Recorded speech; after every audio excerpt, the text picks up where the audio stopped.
আসসালামু আলাইকুম ওয়া রাহমাতুল্লাহ। আমি কাউকে চুরি করতেও বলি না, আর চুরি কর্মকে সমর্থনও করি না।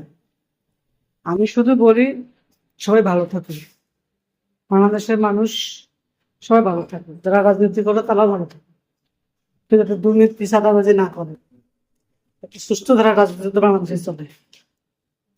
তারপর খুন খারাপি গুলো যাতে না হয়, দেশের মানুষ যাতে শান্তিতে থাকে, এদের নিশ্চয়তা চাই। এটা দিতে যদি ব্যর্থ হয় কোনো সরকার বা কোনো দল, সেটা তাদের ব্যর্থতা, আমার না। তারপরও অনেকে আমার পোস্টে দেখবেন যে বিরূপ মন্তব্য করে। বিষয়টা এরকম যে আমি আমার চাওয়াটা, আমি আমার কথাগুলো তো বলতে পারবো না, কিন্তু আমি তো বলেই যাই। কারণ আওয়ামী লীগের সময়ও আমি বলছি, ঠিক আছে, এখনো আমি বলবো। হয়তো সবার মতো করে বলতে পারবো না, আমি আমার মতো করে বলবো,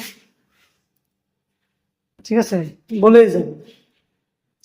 আমি চাই দেশটা একটা শান্তিপূর্ণ দেশ হোক, সেটা শান্তির দেশ হোক, শান্তির রাজনীতি হোক, দেশের রাজনীতি হোক, ভালো মানুষের রাজনীতি হোক, এটাই। আসসালামু আলাইকুম।